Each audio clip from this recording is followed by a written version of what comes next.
বর্ণাঢ্য আয়োজনে বিশ্বের অন্যতম বৃহত্তম সমুদ্র সৈকত কক্সবাজারে অনুষ্ঠিত হয়েছে বিশ্ববিখ্যাত টায়ার কোম্পানি এওলাসের business promotion and launching day. Aeolus টায়ারের বাংলাদেশের আমদানিকারক নুরুল আফসারের সভাপতিত্বে অনুষ্ঠানে প্রধান অতিথি ছিলেন চীন থেকে আগত এওলাস টায়ার কোম্পানি লিমিটেডের লু বাওপিং এনডি।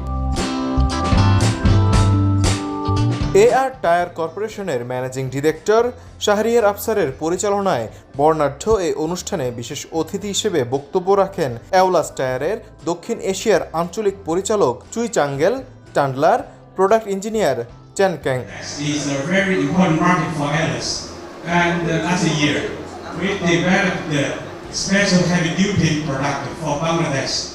এওলাস ডিলারদের নিয়ে এই আনন্দঘন অনুষ্ঠানে এওলাস টায়ারের বাংলাদেশের আমদানিকারক নুরুল আফসার বলেন, 1965 সালে চীনে প্রতিষ্ঠিত এই ব্র্যান্ড বিভিন্ন দেশে এখন দাপটের সাথে টিকে আছে। আপনারা জেনে আনন্দিত হবেন, বিশ্বব্যাপী স্বীকৃত এওলাস বাস, ট্রাক, রেডিয়াল টায়ারের অন্যতম ডিস্ট্রিবিউটর হিসেবে এই টায়ার কর্পোরেশন কাজ করে যাচ্ছে। বিশ্বব্যাপী স্বীকৃত এওলাস বাস, ট্রাক, রেডিয়াল টায়ারের বাংলাদেশের ডিস্ট্রিবিউটর হিসেবে এআর টায়ার কর্পোরেশন স্বত্বাধিকারী হিসেবে কাজ করে যাচ্ছে। আর একটি বড় সুযোগ হচ্ছে, সামনে চীনে আমরা সেরা 10 ডিলারকে নিয়ে শীঘ্রই চীনের উদ্দেশ্যে আমরা রওনা হব ইনশাআল্লাহ। আগামীতে আপনাদের আরো সমৃদ্ধি কামনা করছি। একদিন এই ব্র্যান্ড টায়ার জগতে বিশ্বের 1 নম্বর টায়ার হিসেবে আত্মপ্রকাশ করবে। অনুষ্ঠানে এওলাস টায়ার নিয়ে বিশেষ প্রেজেন্টেশন উপস্থাপন করেন এওলাস টায়ারের বাংলাদেশের country sales consultant Mohammad Monirul ইসলাম।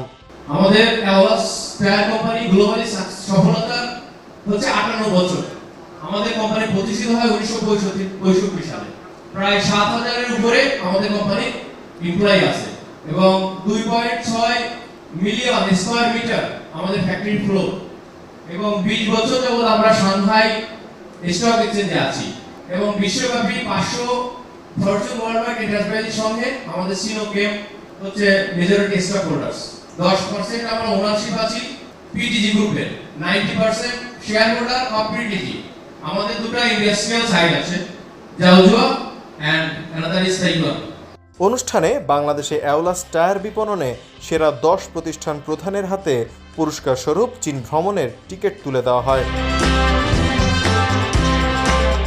সেরা বিক্রেতা হিসেবে পুরস্কারপ্রাপ্ত সেরা 10 প্রতিষ্ঠান হল ময়মনসিংহের পাঠান মোটরস, ঠাকুরগাঁওয়ের হারুন টায়ার, বগুড়ার শেরপুরের আরএস টায়ার সেন্টার, ঢাকার বাংলা বাজারের ইব্রাহিম মোটরস, চুয়াডাঙ্গার জীবননগরের ডিসকভারি এন্টারপ্রাইজ, নাটোরের এসআর মোটরস, ঝিনাইদহের রাফসান টায়ার, কুষ্টিয়ার রংধনু মোটরস, ফরিদপুরের হাবিব টায়ার ও ঢাকার গাবতলীর যমুনা মোটরস।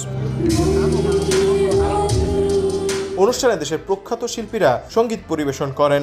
এছাড়া পাহাড়ি শিল্পীদের পরিবেশনায় নৃত্য অনুষ্ঠানে আয়োজনকে আরও প্রাণবন্ত করে তোলে।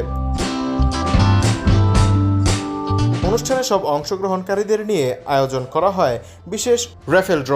এতে প্রথম পুরস্কার হিসেবে 43 ইঞ্চি টেলিভিশন পুরস্কার পান মনিরুজ্জামান। দ্বিতীয় পুরস্কার হিসেবে রাখা হয় ডিপ ফ্রিজ। এছাড়াও র্যাফেল ড্রতে ফ্রিজ ও ওভেন সহ 20টি আকর্ষণীয় পুরস্কার দেওয়া হয়।